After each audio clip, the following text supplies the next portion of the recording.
What's up, guys? Welcome back to Face with Terrence Weaver. I'm Terrence, and I'm glad you're here with me today. We have another exciting session today. I'm going to actually talk about one of the chapters in my book called The Gift. And the gift is very, very important to me. The reason being, after going through this book, you realize that I was going through a lot of things in this book. In the very beginning, I lost my brother, I lost my mom, and I ended up, from the darkest hour chapter we talked about earlier, I ended up with a gun to my head. And what came out of that was this side of the story. I ended up in Chicago, and as I came to Chicago, I had to find myself. I had to truly go inside of myself and search my soul to find out what I wanted, what life really meant. I had to evaluate the foundation that my faith was standing on. And in the process of doing that, I realized I had to get rid of a couple things. I had to surround myself with faith-based people. I had to get rid of some friends that I knew were bad for me. I had to turn around and start going to church more. And this was my journey in life that I chose. But I had to surround myself with church people. I also had to realize that I had to cut out certain things like drinking wine and sex. But in the process of doing all this, I knew that those things were hindering me from being closer to God. And I wanted to take that journey. I was like, hey, God, listen, I'll give you 2 years of my life. And in these 2 years, if you are real, I want you to prove to me, and let's do this thing together. And out of that, I developed relationships with people, and we had some interesting conversations. And the gift was a conversation that came out of that. One of the people that I met was Audrey. And Audrey was a character in my book. And she was going through something similar, but yet different. And as I got to learn her journey, her walk with God and in life, I was mesmerized by it. I didn't know what drove her. I didn't know why her faith is so strong. And I can see where she was strong in certain areas where I was weak, and I was weak or strong in certain areas that she was weak. But as I had the comparison, I realized that our relationship with God is very important, and each one of us have our own relationship with God, our own walk with God. And where we end or begin that relationship with God is totally up to us. At any point in time, you can actually start your relationship with God. It's never too late. And I wanted to bring in Audrey with me to talk about this scenario. And Audrey, welcome to the show. Thank you. And Audrey's real name in this book, her name is Audrey, but her real name is Tara. And Tara and I have been friends since college. Yeah. Yeah, it's been a while. And we also have Candace on the show too, which everybody loves Candace. They're raving about Candace and how Candace is such an amazing person, which I am so blessed to have her a part of the show. Thank you for being here, Candace. You're welcome. So what we want to do is, I think we met in college. Would you say our, what was it, sophomore year? Well, you're a little bit older than me, so probably your junior year, maybe my freshman year. Okay. And I think you were in our dorm. Yeah, I worked at the guys' dorm Yeah. as an office assistant where you lived. So she would always be there to watch people who was coming in the door, check them in, and Coming in late. still finding God at the time, right? It's our journey. But as we were going through this, at that time I really didn't know who Tara was and what she was going through. It was happening at that time. I was rebelling against God, even though I was at Evangel. And I am so thankful that God arranged things in my life to send me there, even though I wasn't ready to accept Jesus in my life at that time. I did accept Jesus as a part of my life, but I wasn't ready to put him at the head of my life, if I could say that. And throughout that journey, I ended up meeting you, and your faith was very strong during that time. I definitely remember that. And as we wrote about this book and came about talking about the gift, I was on a journey on my way to Chicago. And I remember being in one of my friend's apartment, because I gave up my house at the time, and we was talking about praying and setting up altars, and how I really want to go in and get to know God, because I have these things that I have questions. I had these things that I needed answers to. And you turned around and you was like, hey, and we would talk almost daily for hours. Yeah. About God and faith and where I needed to be and the struggles that I had, along with the struggles that you had. And one of the things that came up was me giving up virginity, right? How I gave up my virginity a long time ago, and how you were still holding your virginity as a crown, which I thought was amazing. You want to talk on that a little bit, Tara? Well, I think at the time when we reconnected, it was such a pivotal point, probably in both of our lives, but I was coming back from a difficult situation, and a lot of things that, I work with sex trafficking victims, and so the concept of sex was just always on my mindset because of that, but also I'd worked in Vegas and I was doing missions work, and I found myself having to abruptly leave there kind of through a traumatic situation, and I've just felt really lost. I just felt like my life, like I had no purpose to my life. I didn't know what it was anymore. I thought it had to be something completely different, and you had just gone through a lot of that yourself, so you were able to help me through a lot of that. And I had just come from being in ministry, and you were getting ready to go into ministry, so it was just a very pivotal point. And then we just kind of happened to talk about what we've been up to for the last 10 years or so, and just the idea of talking about working with sex trafficking and just our own personal backgrounds and our testimonies and stuff. And that's where you were telling me you were going to start writing the book, and asked if I would write a chapter, and I definitely did not want to at first. I will admit I didn't, because honestly I was like really embarrassed by it. You were just like, that's amazing, you gotta write this chapter. Yeah, because I had never, at the time, how old were you? 31. 31. I had never seen a 31-year-old that had not had sex, because literally in my lifetime, a lot of my friends or anybody that I've known have given that gift up a long time ago. Me, I actually gave mine up due to peer pressure, and you're still holding on to yours. And then we're at a Christian university, and most people, PK kids, are known to be have the stigma of being, some of the worst kids. Mm-hmm. Not that you're a PK kid, but at Evangel University, there were a lot of people there that were virgins, but then they hurry up and get married or whatever the case may be, so that they wouldn't be sinning in that field, I would say, or in that area. Mm-hmm. But it was really shocking to me that you came out of Evangel years later, and you were 31 at the time, and you were still a virgin. So I was like, yo, we have to write this chapter in the book. That's mind-blowing to me.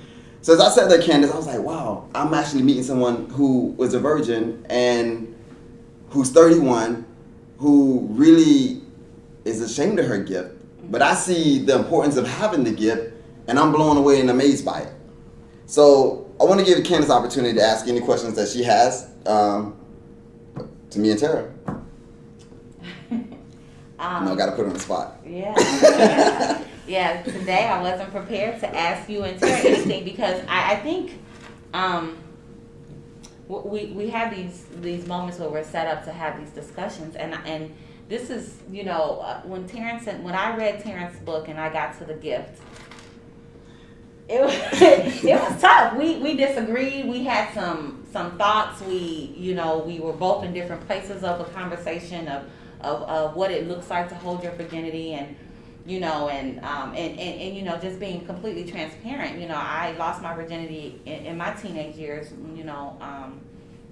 which most people do, but it has never been the moment where I was like, I'm glad I did it. There's always these moments when I'm like, I could have chose different, couldn't I? Or could I? I don't know, So coming in today to have this conversation over this chapter, it's so big. It was like, yikes, I don't want to talk. I want to listen, but I don't want to talk. And but I find what I do find fascinating is that both of you had a complete different experience, but you were still able to connect. And I know that sometimes we can be very, very standoffish to someone who has a different experience from us.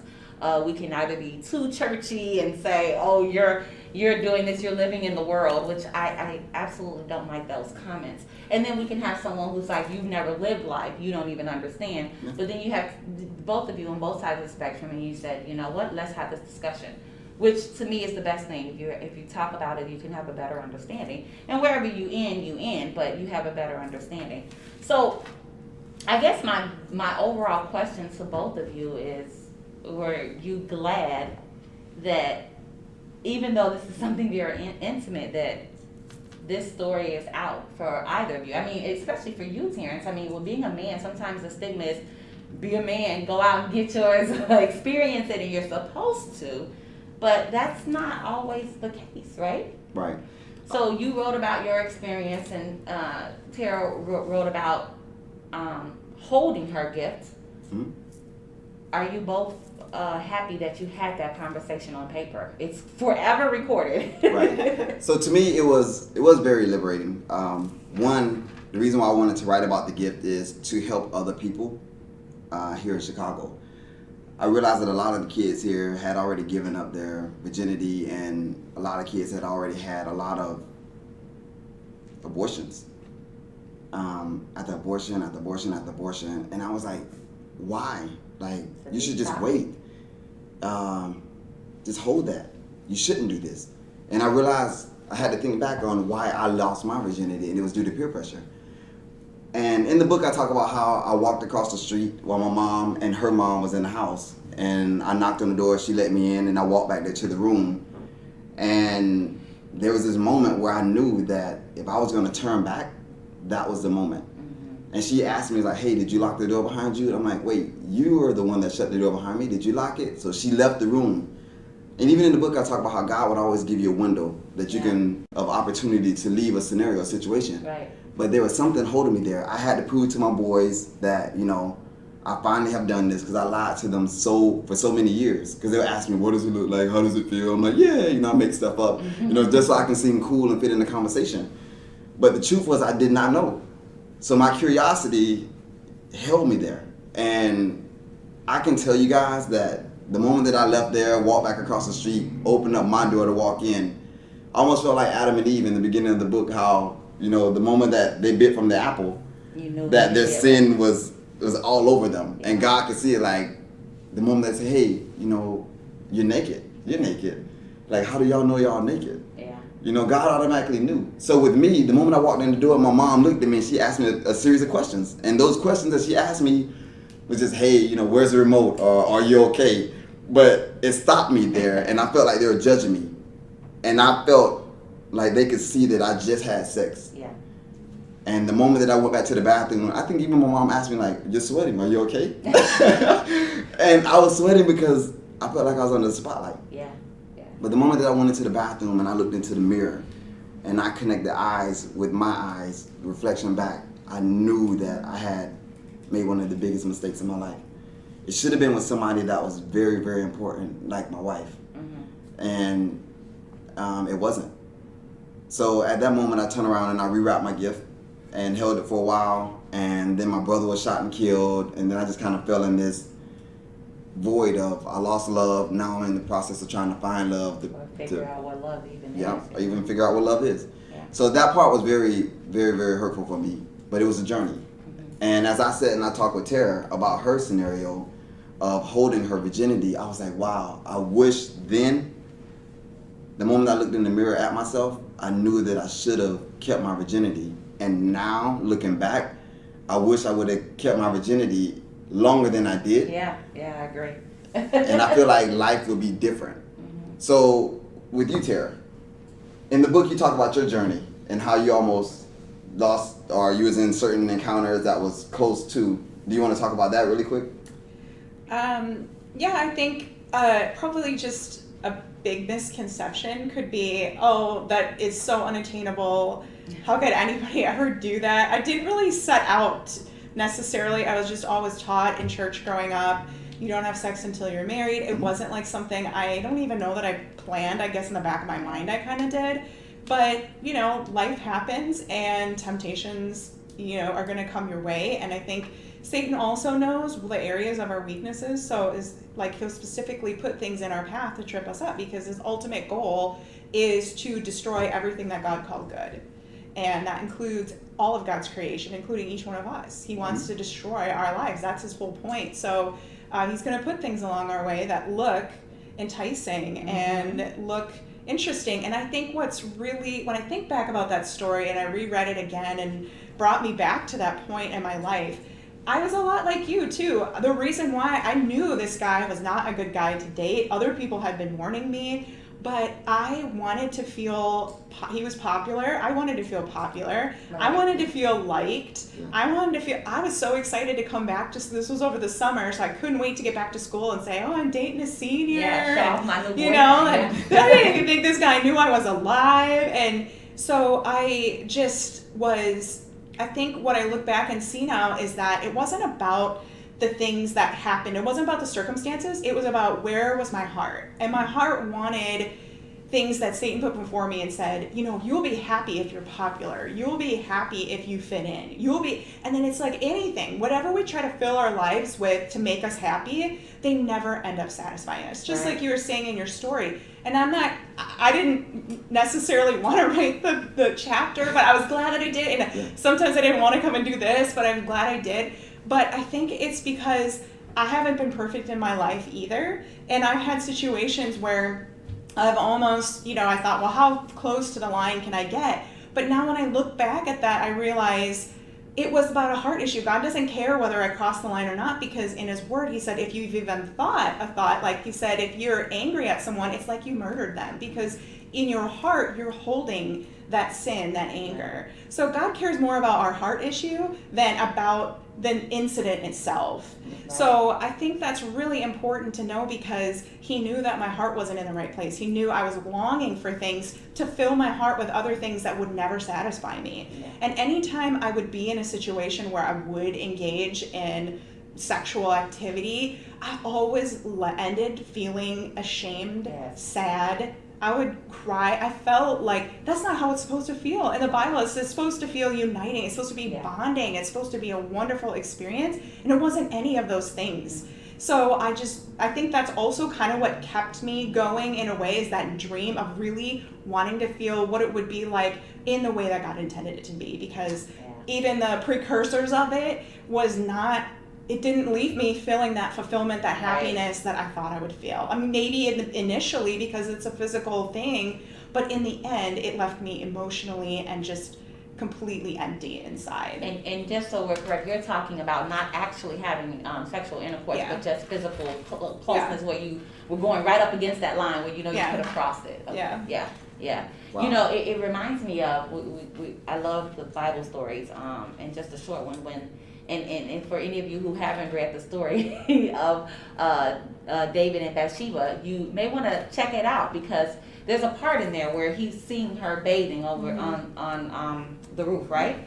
But a great teacher was saying how Bathsheba wanted to be known. She wanted to be seen. She probably was missing her husband. Who knows? But she allowed David to see her. I mean, David was doing his own sin, but Bathsheba was also wanting something. And when we start to want something more than God, we kind of fall into that. And almost like what you said, you were trying to rediscover love. So you start to claim that these moments and these actions are love. And it's just not so. It's not, it's a great connection. It is something that feels good. It's not like it's a horrible thing, but it doesn't ultimately bring you love. You're right. And I guess in comparison to your story, I was mad at God, for many years. From my brother was killed, he was 21, I was 14. So from 14 to 18, when my mom died, I went through this promiscuous stage, and I was really mad. And I was just like, I don't want nothing to do with God. I don't want nothing to do with the church. I didn't want nothing to do with any of this stuff. And to be honest with you, I knew about God. I would go to my aunt and uncle and stay in the summer. And that's when I would learn about church and God, because they made me go every Sunday, and revival down south. They really believe in the revivals. So I was there during revival and had to say speeches. But beyond that, when I got back to my mom's, there was really nothing to talk about God, but just what I had to regurgitate from being out of my uncle's. So the moment that my brother died, I just really fell into this hole. So I had already bit from the apple, and I understood how sweet it could be. So from there, or the fruit, I understood how sweet it could be. So from there, I was like, you know what? I'm just gonna dive right in. And I just kept going until I lost myself. It's more like an addiction, until I lost myself. And I'm around my friends, and it's more like, hey, high five. And I'm sitting there thinking like, yo, this is what it's about. I understand. I am that popular dude in school now, and I'm this, I'm that. And then I ended up getting a girlfriend, and it just became natural. It's like, this is a part of a relationship. And I started telling myself these things, even though I knew it was wrong. I kind of walked into that gray area like, this is what a relationship is. This is what it's all about. So to come out of that and then dive directly into a relationship with God and understand that the things I was doing was wrong, and then just kind of battle with myself. Because the same person that wrote this book like you, I went back and I read this chapter. It's almost like me reading a journal that I wrote a long time ago, and thinking to myself, wow, I really laid my first time having sex out like this for everybody to read. But I was really in my emotions, and I was really wanting to help the little girl or little boy that may be reading this to save their virginity or their gift to somebody important. Mm-hmm. But again, you with this, I thought was amazing. So how old are you now, Tara? I'm 38. Mm-hmm. And the gift, is it still there? It will be until June 19th. Till June 19th. Wow. Wedding day. So, congratulations. So you're engaged right now? Yes. Okay. So, this gift and you being married, I talk about in the book how Christmas morning I get up as a little kid and I know that Santa Claus has already come. My brother will wake me up. I run in the living room, round the corner, and as I'm getting to the tree, I will slide on my knees and stop like inches shy of the tree as I'm picking up a gift to shake it and just rip into it, devour it. This moment, you've been waiting for your whole life. You know, I'm not saying that you're like, wait, you know what, let me back up a little bit. Were you waiting for your husband or were you doing this for God? I guess this is also, that's a really good question because I think that's why I also didn't feel like worthy enough to write this chapter, this book, this chapter or do this interview today because I want to say I was doing it for God. I wanted to even say, I guess I was doing it for myself, but I think I was, in the back of my mind, I was just doing it because I knew that it was right. So I guess in a way, I was doing it for God because those values and things had been instilled in me when I was younger. But there were times where I would it was like holding a grudge against God, like saying, why am I even doing this? Like, this is ridiculous. You're making me look ridiculous and nobody else does this anymore. But so I wish that I could say, in the back of my mind, I always wanted to be married. I think for a long time, I felt like I had a lot of friends who got married out of college. And I kind of felt like, what's wrong with me? Like, that happened to everybody else. That was cruel of God. I went to a Christian university. That's just what you do. And that didn't happen. And for a while, I was okay with that because I was doing ministry and I was around people all the time. So it didn't matter. But when I would be by myself, I would be lonely. And I wanted a partner. I wanted to be close with someone, not just physically, but just sharing life with them. But it also scared me because that's very scary to share your whole life with someone. Yeah. Yeah. So I think that there were so many times where it was probably for many different reasons, probably just out of nerves or fear, but also that in the back of my mind, you know, this is what my family expects, this is what God expects. And I wish, though, that the whole time I would have chosen it for me because I valued myself that much, but the whole time I didn't value myself that much. And you know the amazing part about it? You say you're 38, right? Mm-hmm. I can only imagine me. So, just to give you a little information, for the people that do not know, I actually have a son now. My son is 3. But there was pressure coming from my dad, my aunt, my uncles. Like, are you going to give me a grandson? Are you going to give me this? Are you going to give me that? Like, you're getting old. What are you going to do? Like, what are you waiting on? And I can imagine from a woman's point of view, like, there's this internal clock that's ticking. That people are looking at you like, Tara, like, I don't know if God is still on the phone with you, but you better go ahead and do something. You know, putting your back against the iron. Yeah. Has that ever happened? Or did you feel pressure from different people, family, or whatever it may be? Or even your own self? Sometimes. I think, one time when I came to visit you here in Chicago, I met someone who was much younger than me. She was in her early 20s, and she was so shocked that I was 31. I didn't have any kids, but I just to me that didn't seem very weird. I guess I always wanted to travel. I wasn't always sure I wanted to be married. I wanted to travel. I wanted to do missions work. But then as I got older and I saw other people that I traveled with at the end of our mission trip go home to their family and share their experience with their family, then I started feeling like I want that too. I want someone with me all the time where I can share life's experiences with. And so then I started to kind of feel it for myself. And I wasn't really sure whether I wanted to have kids or not one day. I kind of just always thought, oh yeah, in the future sometime. And then one day I was like, I'm 36, I'm 37. But I think especially over everything that's happened in our world today with quarantine, that it really has showed me and woken me up to the fact that God has his hand over everything, and everything that we thought about life, it can change in an instant. So I think it really freed me up to just let go and let God and just say, God, whatever your will is for my life, I'm okay with that. And if you want me to be married, I'll be married. If you want me to have a child, I'll have a child. If I don't have those things, then let me just continue to do whatever I can do on a daily basis to make a difference in other people's lives. Wow. I'm glad you said that. That is amazing. And with that, what I want to say is this. I chose to unwrap my gift. She chose to keep her gift wrapped.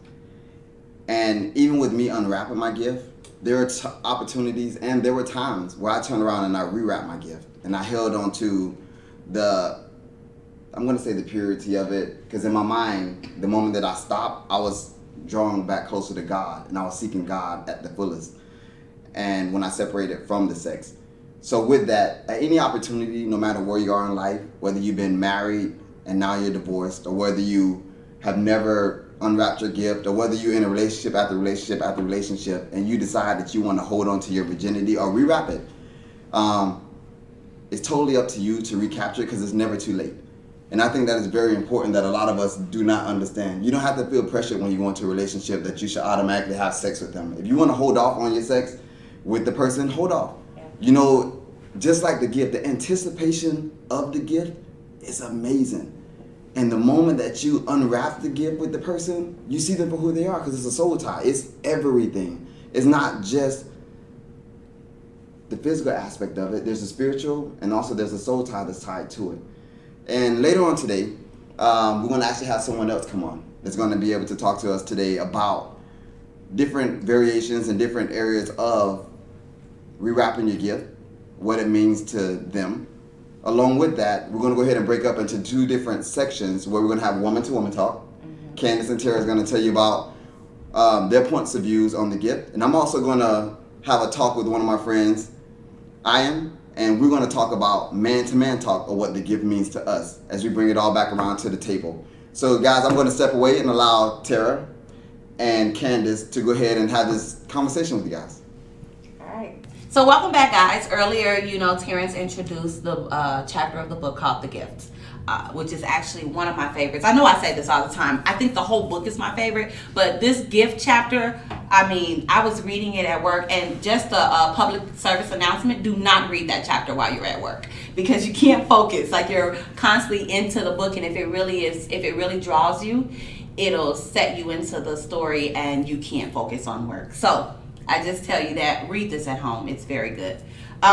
So we have the person behind the story, who in the story, her name is Audrey, and she goes through this whole breakdown of her gifts. And we'll tell you what the gift is about for those of you who, for some reason, haven't read the book yet. But the real person behind Audrey and those words is a wonderful woman named Tara. So we have Tara here with us today. Welcome. Hello. And we're going to go into who Tara is, why she wrote this, and then we'll tell you a little bit about the gift. All right? So Tara, give our audience a breakdown, because, we talked a lot about it off camera. You're not just that one story. Like, we can give a million stories in our lives, but that particular story made it in this book for a reason. But before we get into all that, tell the audience who's Tara and why we chose to use Audrey. Was that your name, or was that Terrence? Terrence totally came up with that. He asked me, do you want me to use your name or a different name? And I said, just a different name. So he came up with that. Okay. He came up with that. Okay, great. So tell us who's Tara. I'm from Wisconsin. When I wrote the chapter, I was 31, so I'm now 38. Okay. And definitely, of course, life hasn't turned out at all like I planned. I don't think it really does. I think as you grow up, you realize that that's kind of just a falsehood. But like, God has a plan for everyone, and I think every day is just about finding what his plan is for that day. But and sometimes we don't always follow what his plan is. Sometimes we choose our own way. I grew up in a two-parent home, and I have 3 siblings. I am the third of 4 children. So I have an older brother who's in the story, and then an older sister and a younger sister. Okay. Out of my siblings, I would say I'm probably the most outgoing. My brother and I are kind of both outgoing, and my mom is very much too. The three of us are kind of alike, and then my other three siblings are like my dad. Real conservative. Yeah, really, they're more quiet, more introverted. But I always loved doing like musicals when I was little, like theater, dance, like all that kind of stuff. And I was really active in church too. So I grew up in church and did all kinds of kids programs when I was little, like Bible quiz. And I thought like it was fun at the time, but I always remember that they would tell me, they always wanted us to know why it was important to memorize scripture. And they would say, you know, you would get it in your heart because one day you hide God's word in your heart, because then when you face life, then you can recall it. And I was always just like, okay, yeah, sure, let's get on with the quizzing and the fun and the games and stuff. But oh my goodness, I have seen how true that is so many times in my life, in good times and difficult times. God's word has come back to me. So I ended up like in high school, I was kind of one of those people eventually who was kind of like, oh, I'm really into church, and I'm not really. You know, like I kind of had my school friends and my church friends, and I think we've all experienced that. Yeah. And I didn't grow up in church, and I still experienced it. Yeah. So, but one of the things that was really a significant thing in my life was when I was a junior, going to be a senior in high school. My youth group offered a missions trip to Argentina, and I really didn't want to necessarily go on that missions trip because everybody just always went to camp that summer. And so I was like, hey, everybody going to camp, right? And all my friends are like, no, we're going on this missions trip. So I was like, oh, okay, I guess I'll go too. But it's so funny because it was kind of selfish motives on how I went on this trip, but God really used that trip to just change the course of the direction for my life. I was going to go to Madison, the state school. That's where I wanted to go. It was a really big school. Wanted to travel, wanted to have a career doing that, travel, something orientated like that. But on that missions trip, like I just had a heart for ministry, and there was a Christian university in Springfield, Missouri called Evangel. And I toured it, and that was the only place I wanted to go after that. Gotcha. And that's so actually where you met Terrence. That's where I met Terrence. Yeah. Gotcha. So yeah, we met in college, had a couple classes together, and then I actually used to work in the office of the dorm. They had guys dorms and girls dorms. So I worked as the office assistant in the guys dorm where Terrence lived. Okay, great. So that's how we got to know each other. So you were telling me this story when Terrence was writing this book. You were going through some struggles. So you currently now, and have been for some years, you can recall me on the years, you've been working with the ministry or in ministry with dealing with women in sex trafficking. Her story just keeps getting good, okay? And I think it ends in the book kind of talking about that. So tell me how that pattern, you got into ministry, you went off, you worked, you said you came back, and then this book was created after that. Break all that down, that whole outline. And where you were then. I always think it's really cool to find out the backstories. Like, how did something that we see now, like, how did that even come together? Yeah. It's hard to believe it was that long ago, too, now. But I started, so while I was at school at Evangel, I got my degree in international multicultural studies. I wanted to travel and work for a nonprofit organization. But I really didn't know what or how to make that happen. I know that's really difficult for kids coming out of college. Like, okay, you don't just get a job. It's not just thrown at you. Right. So what do I do then? And I decided, my parents were both teachers, so I decided to go back to school to become a teacher. Okay. And in that process, my school offered a Washington Studies trip where students were able to go to Washington, D.C., and we toured government buildings and talked about faith and politics and how those integrate. And then we were able to do a job shadow after that. Most students did a job shadow with a senator or a congressman from their state. I thought that was kind of boring, so I wanted. Sorry, guys. I know. The other kids were like answering phones in the mail room. So I was very happy that God just directed the path as to where it went. But I asked to be put with a nonprofit organization, and it's pretty cool that came to your mind. Yeah. Yeah. Go ahead.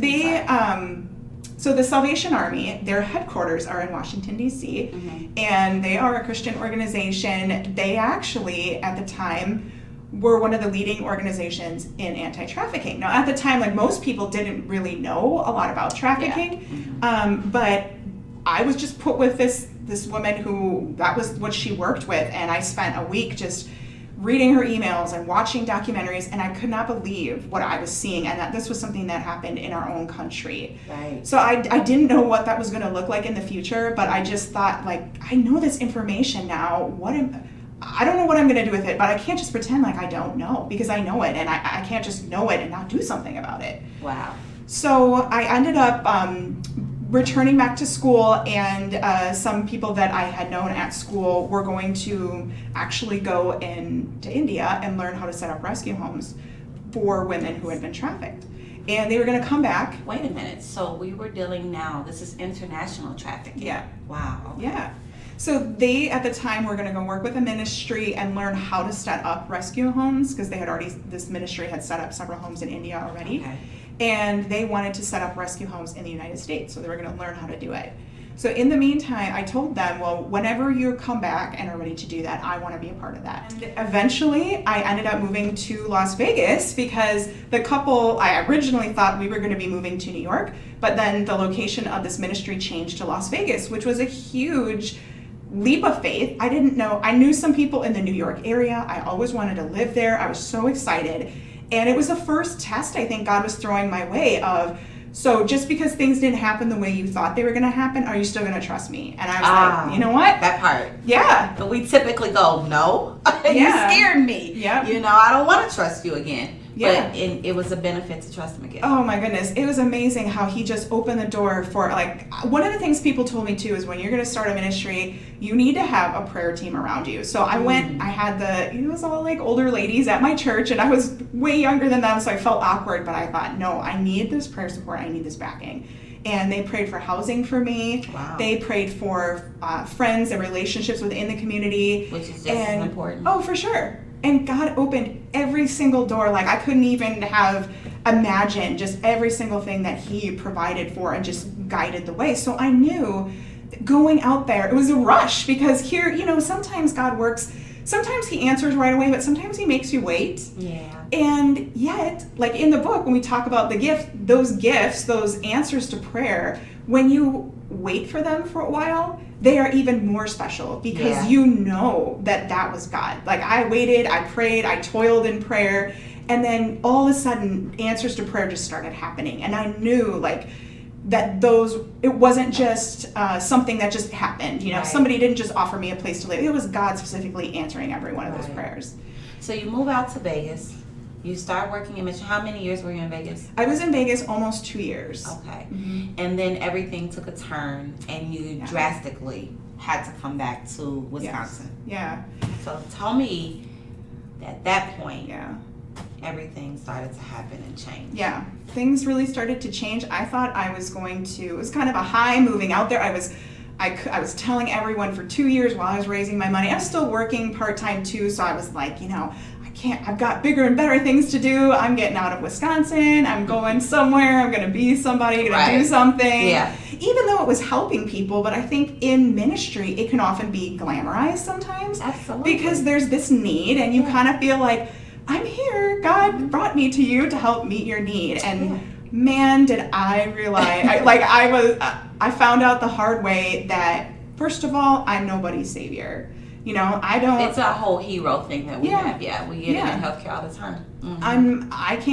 I can't save anybody. And for a long time, in my mind, I think that Satan put that in my head. Like, okay, fine, you're going to do this. Okay, now, but you're not adequate enough. This isn't part of your story. I would feel guilt, almost like, this guilt that I didn't experience this. Who am I to be teaching anyone about trafficking? This wasn't part of my experience. Yeah. How could I had never had sex with anyone. Like, how would I even relate to these women who were forced into this for many years? And how could I felt a lot of the enemy's attacks just mentally, because I would go and speak places and God would open up doors for me, and I would always hear that in the back of my mind. Yeah. You're not good enough, and how do you even know what you're talking about? And ironically, what ended up, I thought I was going to live in Vegas my whole life. So while I was in Vegas and in ministry, I just went full steam ahead, and I didn't put up boundaries. I was just always working with people,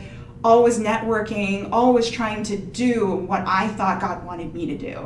And in that process, I learned that burnout happens very quickly, and you can easily let your guard down into thinking that it's about you. Like, I'm here to help people. And when you let your guard down, the enemy knows your weaknesses and knows how, Satan knows our weaknesses and knows how to put the right people in our path to tempt those weaknesses. So you left Vegas, you came back to Wisconsin, things changed, and you said you had a moment of kind of like a little bit of a depression moment, right?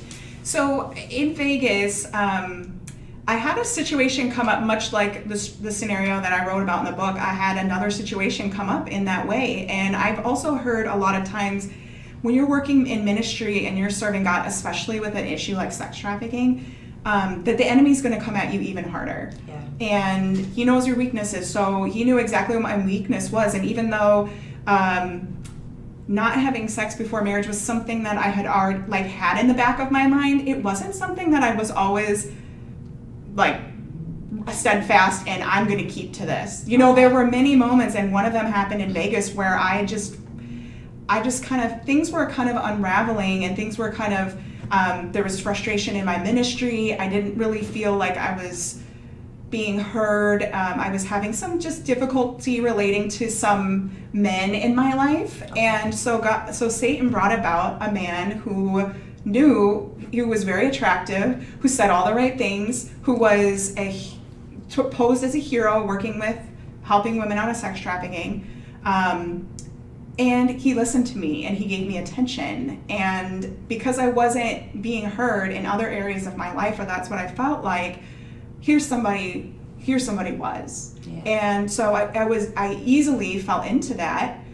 He was in the middle of a divorce, so I knew, I was like, I should not get involved with this man. I didn't really know what his faith background was, but I was enamored by him, and he was working in the same time. He understood the things that I was working with, and but always in the back of my mind was like that pause concept of, I knew this is going to end badly, this is going to end badly, this is going to end badly, but in the forefront of my mind, I just wanted to be happy. I just wanted to feel good. And I was going through a lot of struggles at the time with feeling validated and not being heard and not feeling like I had a voice or that my ideas were being heard. And so here was somebody who was giving me attention and valued my ideas and would do things for me. But I knew by the comments that he made to me, everybody wants to be liked. Everybody likes flattering comments. Absolutely. But I knew in the back of my mind that what I was looking for out of this scenario was very different probably than what he was looking for. Got it. And just by things that he would text me and send me, obviously they were all very physical, all very sexual in nature. I had never had conversations with anyone like that over texting, so at the same time I was like, this is weird, but this is also intriguing, it kind of piqued your interest, right? Yeah, this is something scary, but it's something new, and it's kind of something interesting, and he really seems to like me. Only I think in the back of my mind, I really always knew he didn't really even know me. And I would always tell people that, how do you know that this guy loves you? He doesn't even know you. And yet I felt really ashamed, because I felt like here I am falling into the same trap that I tell people not to fall into, to look out for. So I ended up, we didn't really have a relationship per se, but it just kind of turned out that because of this situation, I ended up having to leave Vegas and take some time off, because obviously the stress and the lack of boundaries were causing me to compromise decisions I was making. So I was asked to take some time off, so I moved back to Wisconsin. I took some time off, but to me, being asked to take time off, it felt like a punishment. It felt like, and the enemy in that time knew I was weak and said to me, well, you're done with that. You're not going to be able to work in anti-trafficking anymore. You're nothing. What are you going to do now? Look, you were so excited to go to Vegas, and now here you're back in Wisconsin, right where you started. You didn't do anything.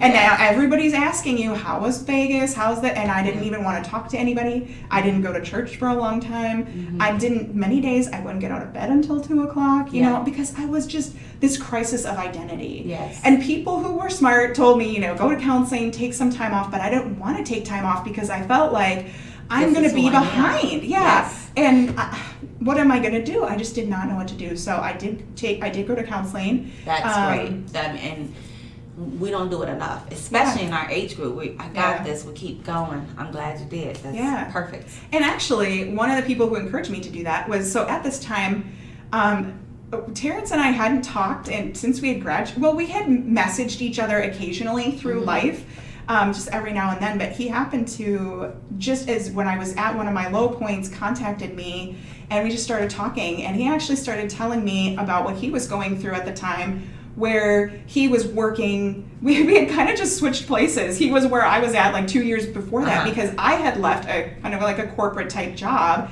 to go into ministry, and now I was coming back from that, and he was actually getting ready to leave his corporate job to go and to do ministry, to come to Chicago and do ministry. So it was just like I kind of were able to help each other through that. I would say, look out for these things, set up boundaries, and do that, and he would be able to encourage me because of the things that he had gone through in his past, get out of bed, go volunteer somewhere, pour into somebody else's life, because if you don't, you're going to sink into the victim mentality. This happened to you, and you're just going to keep being in that place instead of moving forward. There's a time to wallow, and you need to feel that pain of what happened, the death of a dream in a sense, but that doesn't mean that God doesn't have more dreams for you. I always say it's good to mourn something that happened, right? Mourn it, but then you have to figure out how to keep moving. Yeah. And what I'm hearing right now, what I remember you said, that you had a prayer group that said, put people in your life that's going to help you and it's so amazing. That prayer didn't just stop in Vegas. When you and Terrence reconnected, that was still part of God's, that prayer that was set out for you, because it seemed that it helped you get your mind, and then people telling you to go to therapy. So there were good people around you, even though you were having the outside struggles. Yeah. So, okay, so you were in Vegas and then you came back. Yeah, it was quite an abrupt coming back from how I went there, just so euphoric going there, like this is where I'm supposed to be, knowing for sure that that's where I was supposed to be and what I thought God was calling me to for the rest of my life. And it was cut short, through somewhat traumatic situation that was sexual in nature, that was a decision that I made, but was also, I didn't know there were other circumstances going on behind the scenes. And God, I think, was telling me, even though I felt like God abandoned me and I felt like a victim in that situation, I knew deep down that God had really protected me from far worse. Yeah. And so coming back, I was just in a spot of not knowing what next. I felt like I had to completely become someone new. I felt like I couldn't work in anti-trafficking anymore. All my confidence was completely shaken. And then Terrence and I reconnected and started talking. He started doing ministry in Chicago, so I would come and visit him. And I didn't really know a lot of his background, so he started sharing that with me and about how he was writing his book.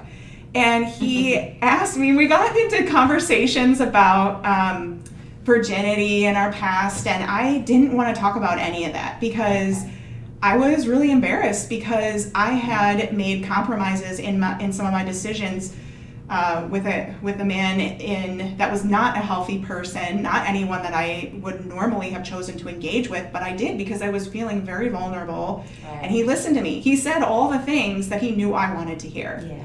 And I felt embarrassed. I felt ashamed that I had fallen for that. When I told people don't fall for that, I fell for it. And so I kind of got into this depression, and Terrence had encouraged me to go to counseling because he had been through that too. And then he started telling me about the book and how, he talked to me about my story, about my past, and I was kind of embarrassed to share it with him because he said, that's amazing. At the time I was 31, and he's like, you've never had sex with anyone? And I said, I've engaged in sexual activity, but I have not had sex with anyone. Yeah. And you're like a phenomenon to people at this day and age. Yeah. And yet he said that, and I just thought, oh my gosh, no, it's just embarrassing. It's shameful, and really at that point in Vegas, I didn't care about that anymore. I was just like, here's a good-looking guy, and quite honestly, I was ready to have sex with him. But I think like God knew my heart too, and that's like the loving heart of God, because even though I was being disobedient and even engaging in conversation with someone that I knew, it was like those pause moments. Like God was interjecting those once again. He'd done that earlier in my life with my story that I wrote about in the book, but he was doing that again in this scenario, and I didn't want him to do that. I just, I was like, no, I want to do what I want to do, but yet he still, and even though a bad thing happened and I had to move back and I was distraught, I think in that whole time, God was just saying, like, I've got you. Even though you feel pain right now, like it's going to end up for the greater good. And that's when Terrence asked me to write the chapter, and I did not want to write it. I can imagine. I did not, because I didn't see it as, I just thought, I don't know. I didn't think that I just felt like I was so vulnerable, so naive to fall for this man's advances, who was far more sexually experienced than I was.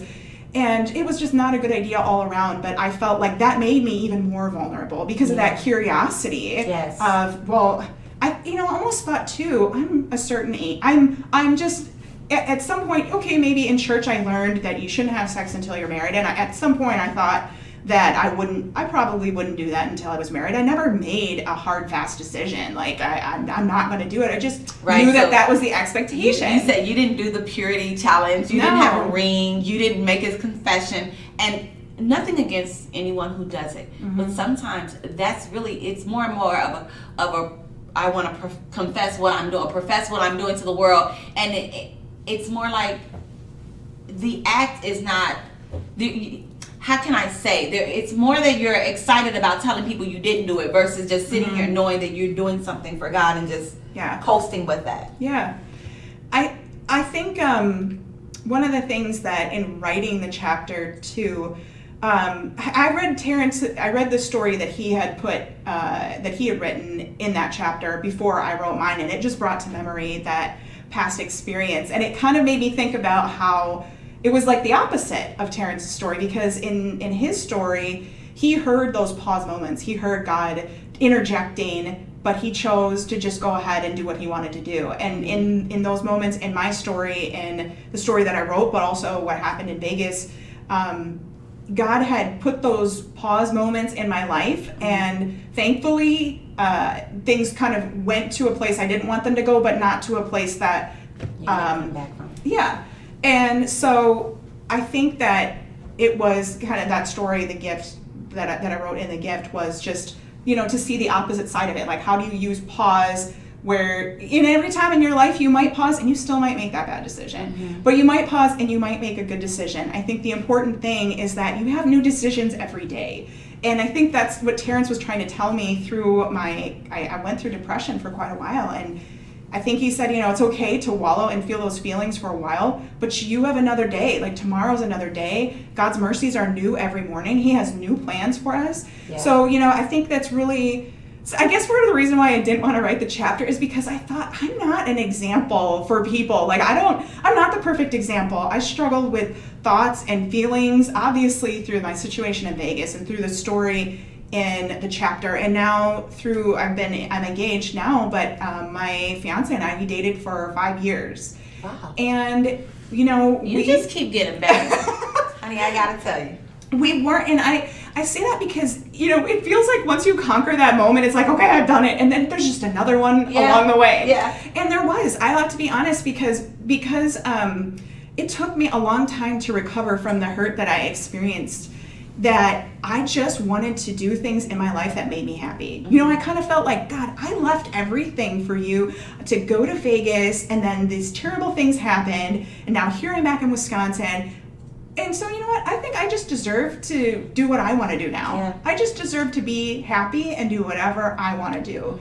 And that led me to some ways that's good, in some ways that's bad. So that led me to ballroom dance, because I thought, well, I've always wanted to dance. So it led me to ballroom dance, and that's where I met my fiance now, is in ballroom dance. I think a big part of being able to ensure your success in the boundaries that you put up and the choices that you make. So once you make a choice and you say, okay, I'm going to make this decision to, maybe I had sex in the past, but I'm not going to in the future. well then, just like doing a weight loss journey, right? Okay, so I'm doing a weight loss journey, I'm shredding for the wedding, and cutting carbs. Well, if I go and I'm always out in the restaurant, or I'm at the candy shop or the candy aisle in the store, it is going to be very hard for me to not want to have that candy. Right. So I think part of it is making that choice and then helping yourself be successful in the choice that you've made by what you surround yourself with. So in the times in my life where I was very successful, and there were many times in my life where I didn't care that I was not having sex. I didn't care about that at all. It was the times where I had a group of people around me who were mostly believers and who had that same goal that I did. And then it was not a big deal, and so it's really important that you who you surround yourself, it matters, because that affects what you think and feel. Okay. Because if you're this is note taking time, guys. if you're around people who do not share that same that choice as you do, they are not going to be putting thoughts in your head that are going to hold that decision that you made. Yeah. The enemy's thoughts are going to be even like, well, all my friends are doing it. I mean, come on, I'm 31 years old. Like, that I should have a pass. That's what I thought. I should have a pass by now. I mean, God really didn't mean, yes, have sex, like, don't have sex before you're married. I get it. But all of my friends got married right out of Bible college. And I was mad at God. I was like, God, what's wrong with me? Or even better yet, well, you let this person get married and they had sex. Right. Yeah, I was like, what's wrong? So childlike. What's wrong with me that, like, all of my friends, they got married, they're having sex, they're having kids. What's wrong with me that you didn't give that to me? But at the same time, I was very thankful for the ministry opportunities that I had. So it was like, I was just so torn. And I will tell you, there were so many times in my life that I was not happy that I waited, because I'm just grateful that you said that out loud for so many of us, because it's just the truth. Yeah, because I felt like I am out of touch with reality. What use can I be to anyone? Because nobody is really, who else is actually living their life this way? And what can I be of help to anyone? But now that I'm in a different place in my life, so now I'm getting ready to get married. And I will say that in my relationship with my fiance, I was not in a very close walk I was not very close with the Lord in my walk when I met my fiance. So he wasn't a believer, so I wasn't surrounding myself. I isolated. That's a key term. Whenever you get into that victimization mentality, so working with trafficking victims, we talk about that a lot. Yes, you've had bad things happen to you in your life, but if you choose, it's so difficult to fight off those thoughts. But if you keep believing those thoughts of victimization, like all this past happened to you, therefore now you deserve to have that be a crutch for you in your future, you are not ever going to walk into the amazing things that God has for you. Because God has so many amazing things. And so it has to be a deciding factor of you moving on now and willing to walk into, I'm willing to put that behind me. Not saying that those feelings and those things didn't happen, but I'm willing to walk forward now, and I want what God has for me. And that's in every victimization, everyone, from having someone stripped out of your life, from murder to being beaten or verbally abused. There's a time when you're right, you can't just sit in it, right? Well, one of my favorite sayings is, Satan can't create, he can only imitate. So God had this plan for me, because God has this plan for sex to happen in the boundaries of a marriage relationship.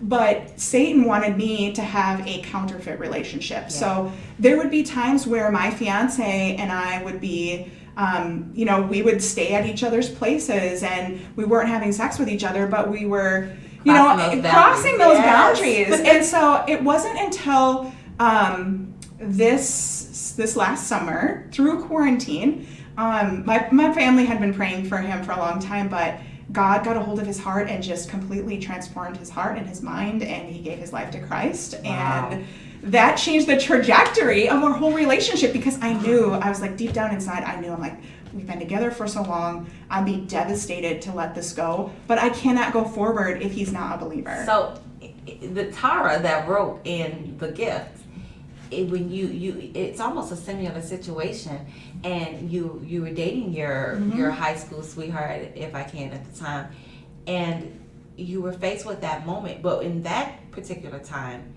he wanted to go further, you stuck to your guns, and the strength and the boldness that God had already put in you, you walked away.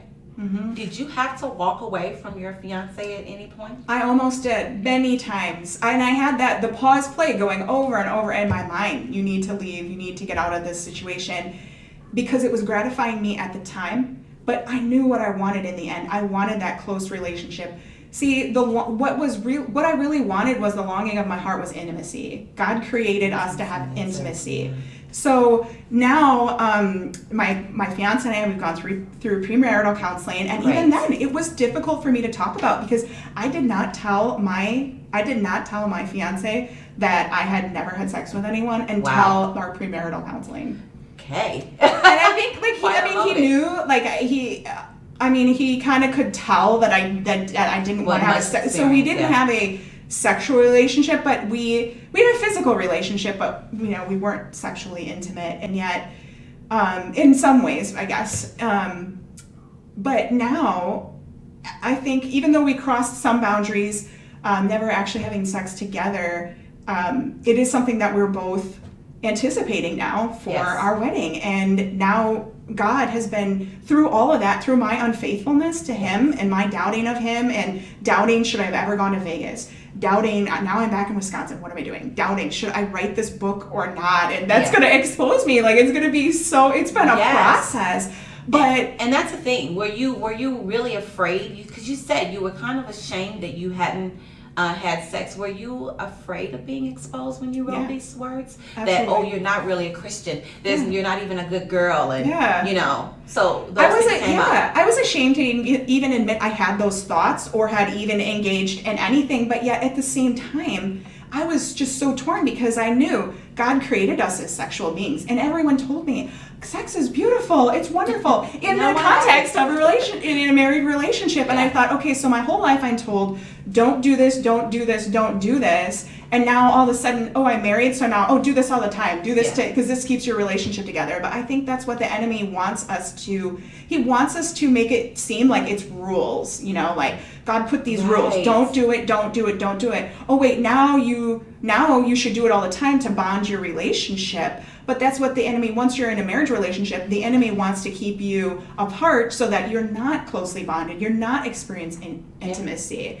So I think that it's recognizing that ultimately it's a heart issue. It's not about a line, it's not about rules, it's a heart issue. And whenever you are engaged in physical intimacy and sexual intimacy with someone, it's bonding. We talk about that in the book. So, at that time when you wrote your part of the book, you were feeling, there was your reaction to shame, and then you were feeling maybe I shouldn't write, and then you used a different name, and all this time you've grown. It's been 7 years, 8 years, you've grown. Are you happy that you wrote the book? I am happy that I wrote it. And it's like an onion. We talk about this with trafficking too. There's so many layers. And I will say that talking about any kind of, ironically, working with trafficking victims, it was almost like somewhat of a front for me, because I had an easy time talking about technical things that I knew about. I knew how someone was groomed into trafficking. I knew I could explain what happened and how that happened to someone.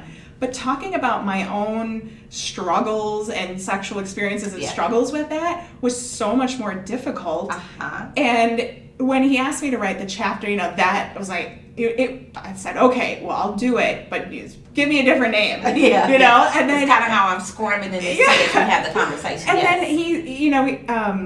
he just over the years, just we would chat back and forth, and then asking me to come do the I thought it was just going to be, I didn't think it was going to be videotaped. I thought we were just going to be audio, and so I thought, okay, nobody will see my face, so I'll be okay. We like our faces. Yeah. And now I'm like, what? I got to be on camera, and I got to talk about this stuff. But I think one thing that has really, it's just the process. Okay, baby steps. I could write the chapter, and that was okay. Nobody was shaming me. Nobody was saying, okay, I can do that. And then just as I worked through my own relationship with my fiance and through our premarital counseling, in your premarital counseling, you have the sex conversation. And that was nerve-wracking, because my fiance and we never really talked about it. We weren't confrontational people. We were like, let's go have fun together, and not have those difficult conversations.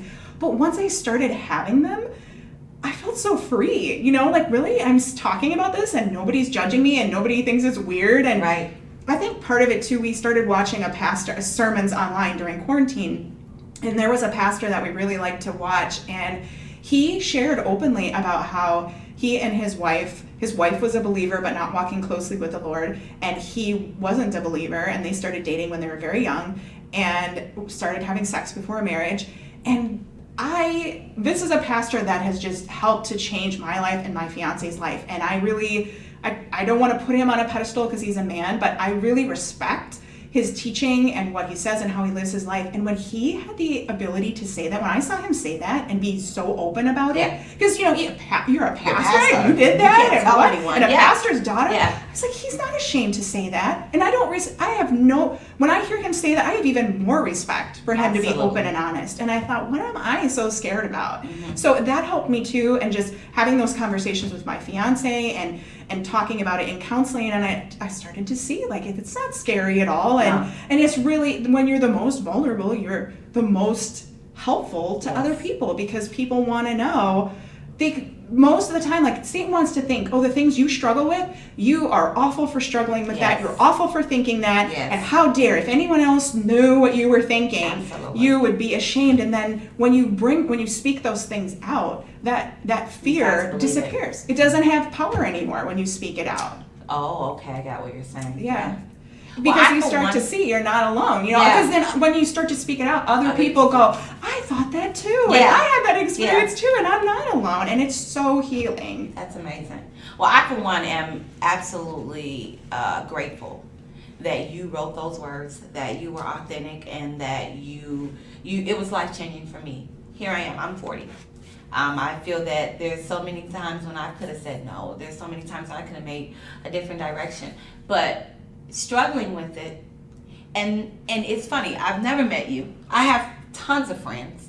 I have some people who walk in Christ, but I can't have the conversation that I had privately in that book with you, and I'm utterly grateful for it. Like, it's amazing, and it's something that I'm like, I wish my friends understood, and those pages was like someone understood. So thank you. We're so grateful that you came out today. I'm going to stop talking because in 10 seconds, I'm going to be all full of tears. This was the best interview I've done. It was very difficult because, as you said, we all struggle. And just having this, it's easy to have an interview, but it's harder to have one that's personal. Mm-hmm. So, again, we're just so glad to hear you and hear your story and see how you blossomed, and now you're getting married, and you fought the good fight, and you're just going to keep going. And then what? There's always more to it. So thank you, and thank you for the amazing work that you've been doing in your ministry. So we're glad that you're here.